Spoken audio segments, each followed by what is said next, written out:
dahil hindi na po siya mabibili po sa palengke.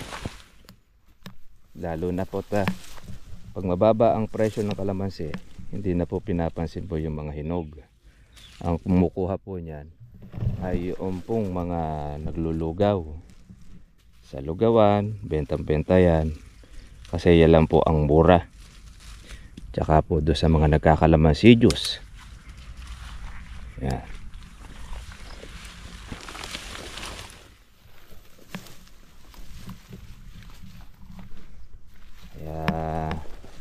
Nakalibre po tayo mga katribya po ng ating pong pagpapataba. Isipin ninyo, malaki po ang ginagastos natin sa pataba. Bibili po tayo ng ating mga synthetic dati.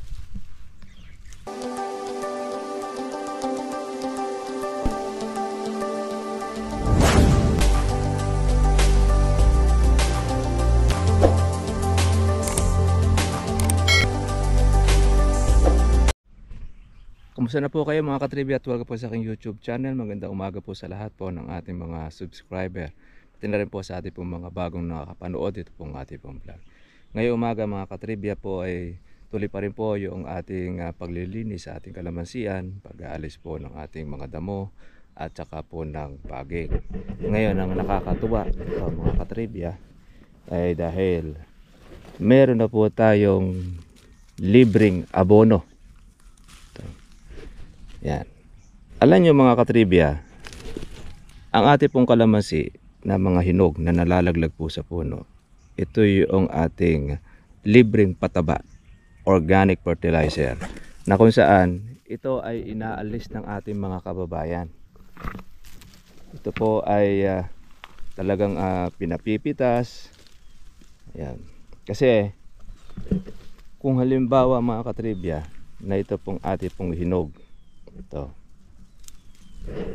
ating pong ipapipitas, gagastos tayo mga katribya po sa mamimitas ng 120 ang kanyang upa.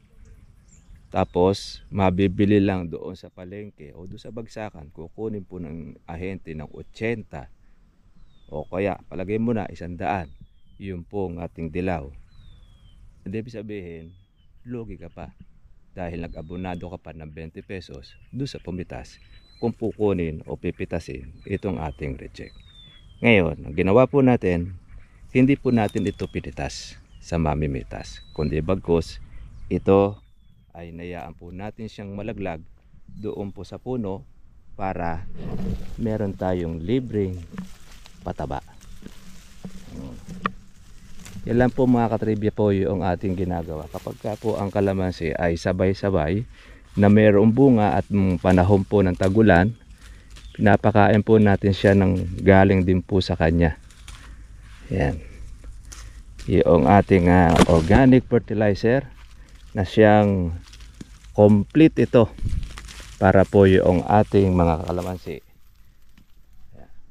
ay magkaroon siya ng ekstrang pataba na hindi po chemical. Katunayan niya mga katribya, mula nang tayo gumamit po ng ating organic, hindi na po natin ito sinabugan po ng ating mga puti o mga synthetic, kundi bagos mga organic na, tsaka yung mga nalalaglag po nating mga hinog, yan po yung ating pinaglalagay or hinahayaan po na malaglag. Dahil isipin nyo, napakamahal po ng pataba. Yan, naglinis po tayo. Ayan, naghihinawan natin ang ating kalamansian. Ayan naman, ang ganda naman po ang ating paghahawan dahil meron na rin po tayong mga libreng pataba na nalalaglag po sa ilalim.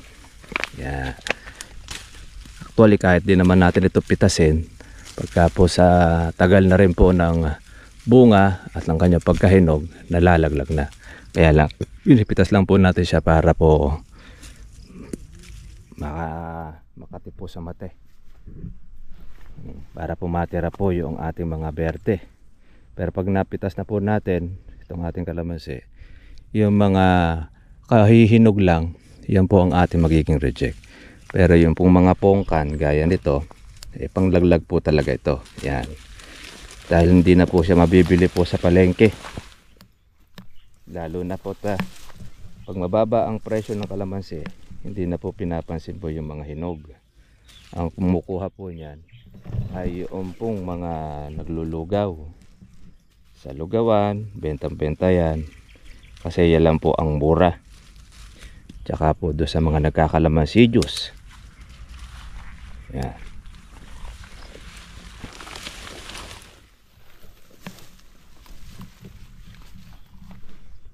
Kaya nakalibre po tayo mga katribya po ng ating pong pagpapataba.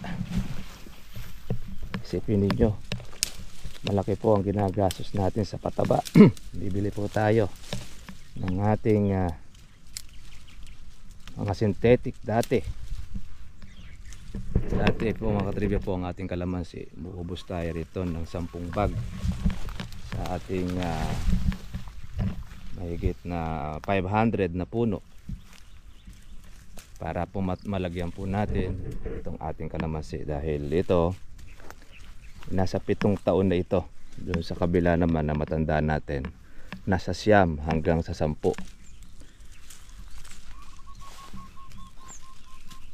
Yun po ang ating nauubos. Pero noong ating po gumamit po ng ating organic, napakaganda rin po ng naging resulta, dahil hindi po nag-inda ang ating kalamansi kahit na siya po ay marami pong bunga, marami pong hinog. Ay makikita naman ninyo, ayan o, nanatili po ang kanyang pagiging berde, fresh, sariwa, tapos marami pong bunga. Ayan. Hindi po siya huminto ng bunga. Samantalang ang huling nating inlagay ng ating organic dito mga katribya, dito pong August, first week ng August or mga second week pala, I mean, naglagay tayo ng ating pure organic dito sa ating kalamansian. Kaya naman, ito naman po ngayon yung ating pipitasin sa malapit na hinaharap. At bunga na po ito ng ating organic. Nasa kalakihan na rin po siya ng kanyang bunga, at naghihintay-hintay lang po tayo ng ating maganda pong presyo. Hindi pa natin po siya natitinag, pero pagka po nagkakauhawan na ang mga buyer at na hinohanap na po ang mga kalamansi, tsaka po natin siya titirahin mga katribya. Napakaganda po noong malibre ka po ng isang lagay ng abono, dahil isipin mo, ang abonong inilalagay natin nagkakahalaga ng 1.2, 1.3 dati. Hindi na natin babanggitin, lalo na po pag yung abono yung sikat na yung malakas eka ang abono, sabi nila na mamahalin. Pag yun ang inilagay mo sa kalamansi mo mga katribya, talong talo ka. Kasi una-una, yung pong mapipitas mong kalamansi ngayon na mababa, lalo na itong mga reject na ito, yan, nung berde ito, mura lang naman ang kalamansi nung berde.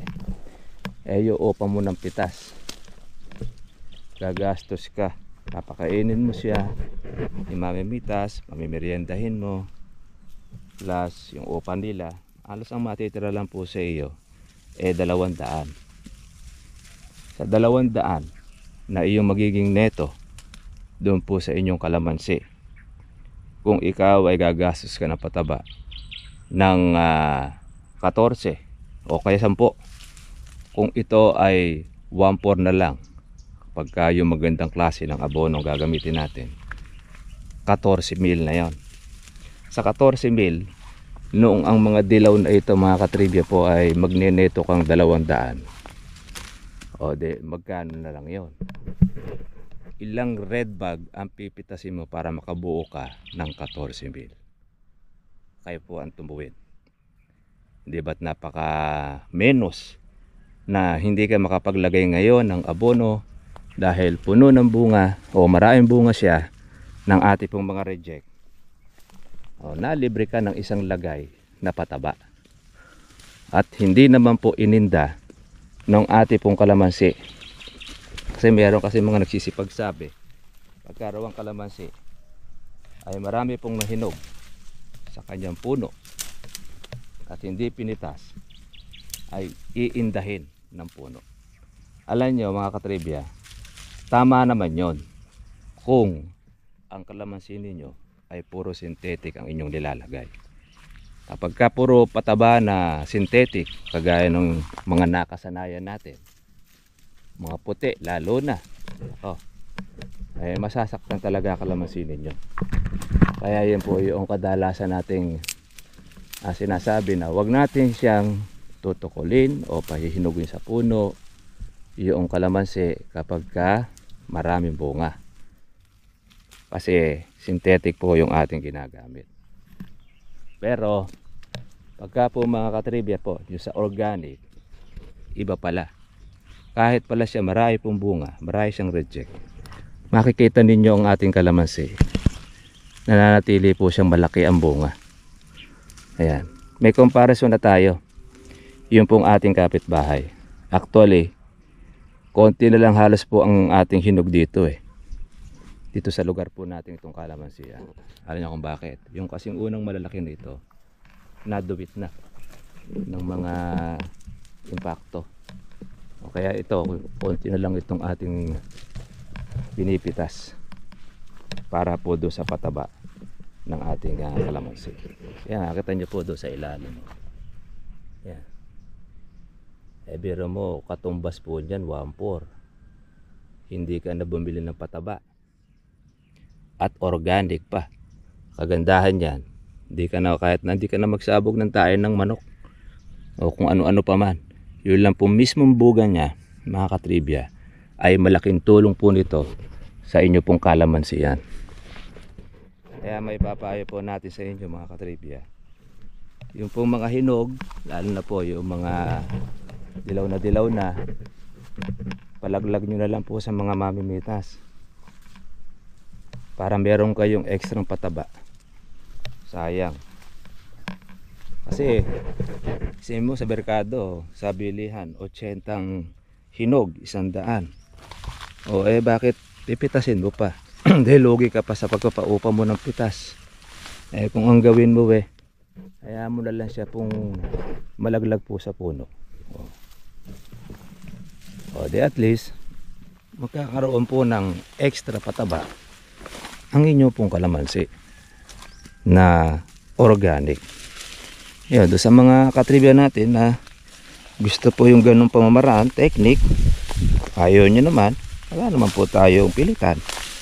Sa inyo naman pong kapangyarihan yun mga katribya. Ito yung kalaban po natin pagka po sa tag-ulan, yung sangang tuyo. Pero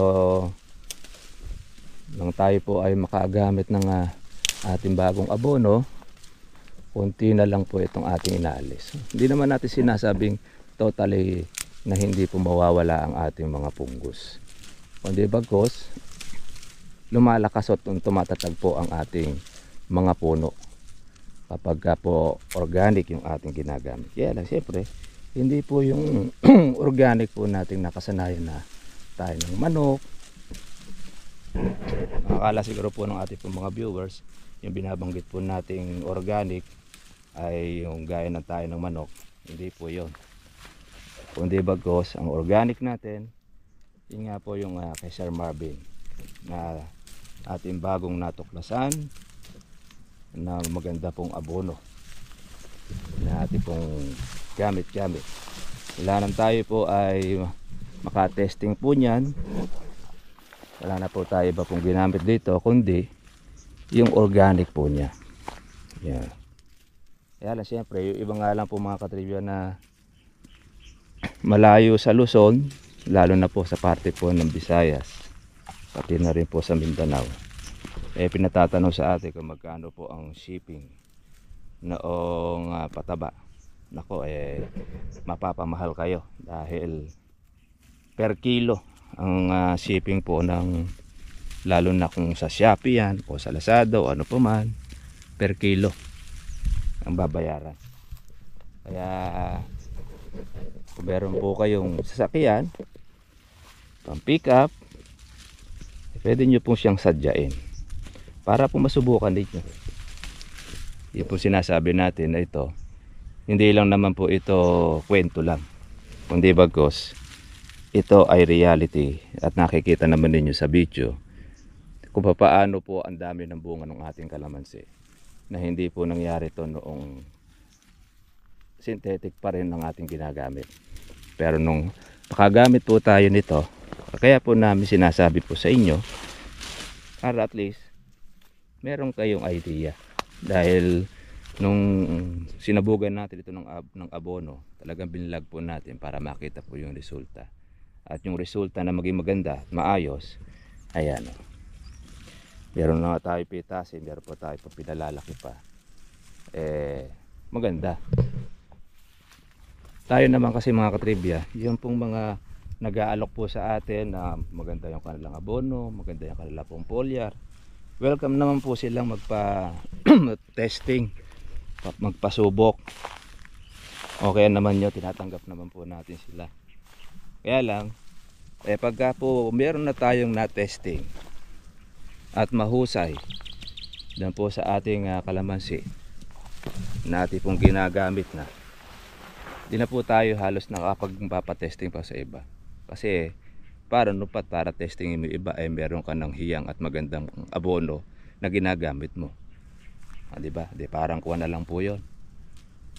Kumbaga meron nga nag-chat sa atin ililibre daw tayo ng kanya pong pataba or kanang gamot, etc. etc. Matesting lang para makita po yung gusar. Hindi na po kailangan, sir, dahil meron na po tayong pataba kung saan ay Pilipino ang may imbento. Yung abonong kanyang ini-introduce, taga ibang bansa ang may gawa. Sino pa ba ang susuportahan natin? Natural, suportahan natin yung gawang Pilipino. Kaya lang kung minsan, meron tayong mga kababayan, pagka po Pilipino na may gawa, wala nang tiwala. Hindi naman lahat ng Pilipino palpak ang gawa. Merong Pilipino tayong mga mahuhusay. Hindi lang po napapansin lang po ng gobyerno. Pero pag yan po ay mapapansin ng ating pong gobyerno, malaki ang iunlad ng Pilipinas, lalo na pagdating sa agrikultura at pagdating doon sa abono. Baka dumating yung panahon, pagka siya po ay madidiscover ng ating pong mga kababayan, baka makarating pa sa ibang bansa yung pong kanyang abono. Ito po yung kalamansi na reject, na ito ang talagang mahusay na pampataba. At matamis ito kapag po ating kakainin, maliban na lamang kung ito ay meron tusok, maasim. Tikman natin. Pwede. Sarap. Yung kanyang asim tsaka tamis naghalo. Ito kaya isa.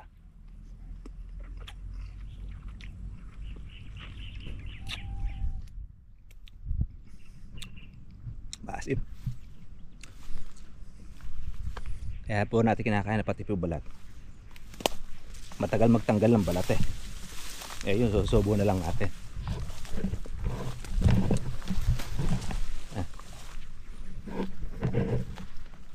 Medyo marami-rami pa yung ating hahawanin, mga katribya. Yan. Libre tayo pataba sa ating kalamansi.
punong-puno mga trivia po ng bunga ito.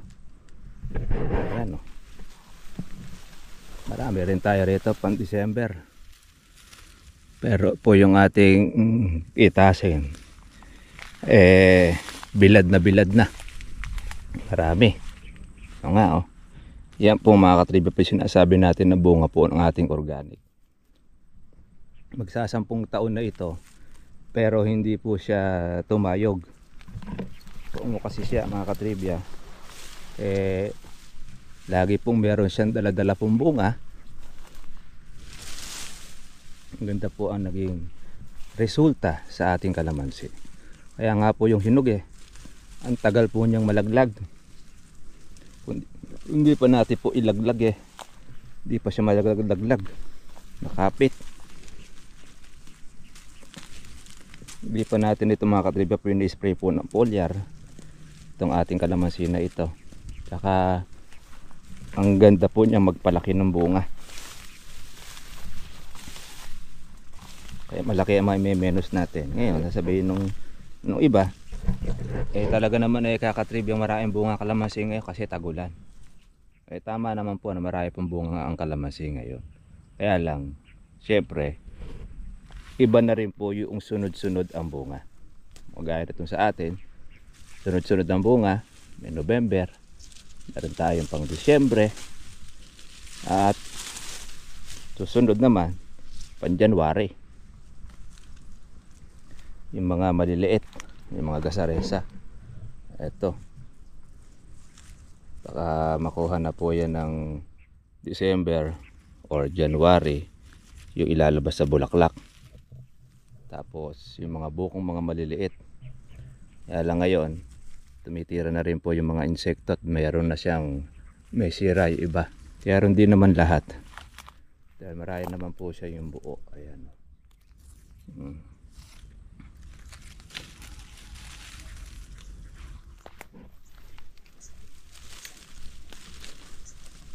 Tignan niyo po yung ilalim ng kalamansi natin, no? Na dumidilaw na, iba po ay mga bulok na siya, organic na. Yan pong ating lupa. Kaya pagka mataba mga katribya po lupa po ninyo, hindi nyo na kailangan tambakan po ng maraming pataba para siya ay gumanda ang halaman, kundi bagos maintenance na lang po ang gagawin natin sa ating mga bunga. Kaya ito, pagkapitas ng ating kalamansi, lalagyan po natin uli siya ng ating organic. Napakatagal din po nung pagitan ng ating paglalagay, napaka menos. Hindi kagaya po ba ng gamit ay synthetic, madalas ang abono sandali lang ay wala na ang busar. 15 days, 20 days, wala na, babalik uli sa paglalagay ng abono. Pero tayo, sabi nga ni Sir Marvin, yung ibang mga na-order sa kanya ng pataba, ang tagal umulit. Bakit? Kasi hanggang ngayon gumugusar po yung kanyang pataba. Yung ating subscriber na nakasubok at nakatesting po ng abono po natin, ay umuulit-uli, kumukuha sila dahil ngayon lang sila nakakita ng pataba na matagal ang bisa. Oo nga naman, kung sa atin kahit naduduwitan na tayo bunga pa rin po ng bunga nakagandahan ng kalamansi. Maaasahan mo siya, makakuha ka ng panggastos. Ayan, yung ating pataba. Kaya huwag kayong mga katribya po malulungkot pagka po ang kalamansi po natin ay nahihinog sa puno at marami. Kayong maniniwala na ang bunga ng kalamansi ay nakaka-acid sa lupa. Hindi totoo yun. Kami po mismo ang nagsasabi po sa inyo, sa tagal po namin nagkakalamansi, kailanman hindi naging acidic ang lupa namin. Ang totoong nakaka-acid ng lupa, ang mga puting abono, ang mga synthetic na abono. Alam po yan ng mga agriculturist, yung mga expert, yung sinasabi ko mga nakapagsipag-aral, alam nila na ang mga synthetic na abono, yan ang malakas makapagpaasim ng lupa. Pero kung yan nakasanayan na nilang gamitin at mabenta sa merkado, hindi na po nila binaban yan. Pero alam nyo, sa ibang lugar, sa ibang bansa, yung mga synthetic na abono nakaban na, mga organic na yung kanilang mga ginagamit. Dito sa Pilipinas hindi naman available pa. Ito, madalas ang gamit ito na synthetic. At tinan nyo naman ang lupa. Konti kang makakita po ng tae ng bulate. Ayan. Yung mga tinatamaan po ng abono, tumitigas ang lupa. Yung lupa natin, nananatili po siyang buhaghag, saka organic. Ayan. Tingnan niyo po yung klase ng lupa natin, no? Kung siya ay organic ang ating ginagamit, napakadami po siyang tayong bulate. Healthy. Tunayan naman, makikita nyo naman sa kalamansi natin. Sulit. Pati dahon niya, malalapad, malalaki. Saka batang tingnan kahit matanda. Ito, nalililaw. Ayan, parang naninigas po yung kanyang dahon. Yan ang bunga po na synthetic. Ito madalas nakikita yung kalamansi natin. Sabi niya, ayos yung pataba mo. Kaya lang di daw niya kaya. Kaya nagtitiis siya doon sa synthetic kasi mura. Ang problema naman, mura nga ang pataba mo, kung hindi naman maganda sa kalamansi mo, mas maganda wag na maglagay pagka ganun din ang mangyayari.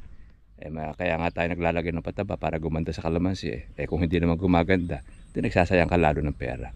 Kaya mas maganda na kahit na medyo mahal po yung abono, kung kinakain naman ng kalamansi at hiyang, doon na tayo sa sigurado. Paano mga katribya? God bless sa inyo lahat. Kita na lang po tayo po bukas at maganda po ang panahon at wala pa po yung bagyo. Sana naman ay pag natumama rito sa amin sa Nueva Ecija, nakasalukuyan ngayon ay nanalasa sa parte po ng Cagayan, Ifugao, sa parte po ng Northern Luzon ang bagyong si Marce. Ayan, si Marce, kapangalan pa ng aking tiyuhin. Paano? God bless po sa inyo lahat. Kita po tayo po bukas. Bye bye.